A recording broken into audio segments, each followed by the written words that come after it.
Madam ఇప్పుడు ఎగ్స్ని మీరు బిల్డ్ చేస్తారు, మరి ఆ ఎగ్ క్వాలిటీని ఎలా పెంచుతారు? ఎగ్ స్పర్మ్ క్వాలిటీ రెండు మాట్లాడుకుందాం. ఎగ్ స్పర్మ్ క్వాలిటీ పెంచాలి అంటే కొన్ని ఉంటాయి అన్నమాట సజెషన్స్. ఒకటి ఏంటి, ఇంటాక్సికెంట్స్ నుంచి అవేగా ఉండాలి. ఇంటాక్సికెంట్స్ అంటే ఏంటి, smoking, alcohol, recreational drugs, excess caffeine, మన ఎన్వైరన్మెంటల్ టాక్సిన్స్. ఇవి ఎంతవరకు అవేగా ఉండగలిగితే అంత మంచిది.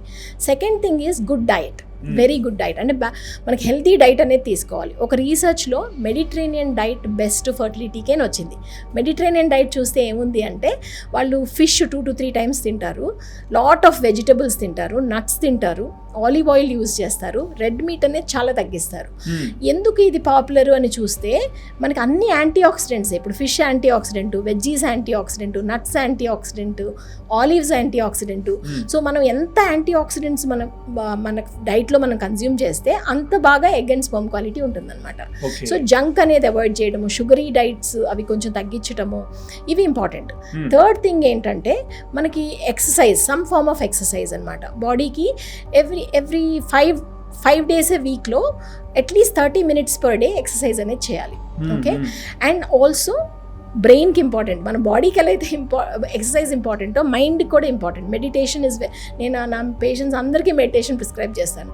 స్ట్రెస్ లెవెల్స్ అందరికీ ఎక్కువ ఉంటున్నాయి కదా Sudheer. So at least 10-15 minutes per day I would advise them to meditate. Okay, number 4, ఇది ఎస్పెషలీ స్పర్మ్ క్వాలిటీకి మన బీజాలు అనేది మన బాడీ టెంపరేచర్ కన్నా ఆ టెస్టిక్యులర్ టెంపరేచర్ 1 to 2 degrees లోవర్గా ఉండాలన్నమాట. అలా ఇప్పుడు టెస్టిక్యులర్ టెంపరేచర్ పెంచే ఏ ప్రక్రియ అయినా స్పర్మ్ని ఎఫెక్ట్ చేస్తుంది. సో టైట్ అండర్వేర్ వేసుకోకూడదు, అలాగే ల్యాప్టాప్స్ ఎక్కువసేపు ల్యాప్ మీద పెట్టుకుని పని చేయకూడదు. అండ్ ఆల్సో కొంతమంది ఇక్కడ అంత లేదు కానీ వెస్ట్రన్ వరల్డ్లో జిమ్లో సోనా అని ఒక రూమ్ ఉంటుంది, అక్కడ ఎక్కువసేపు కూర్చుంటారు. అది కూడా హీటెడ్ ఎన్వైరన్మెంట్ కదా, అది కూడా అవాయిడ్ చేయాలి. అలాగే కొంతమంది సాఫ్ట్వేర్ వాళ్ళు ఎక్కువ 12 hours అట్లా కూర్చుని పని చేస్తారు.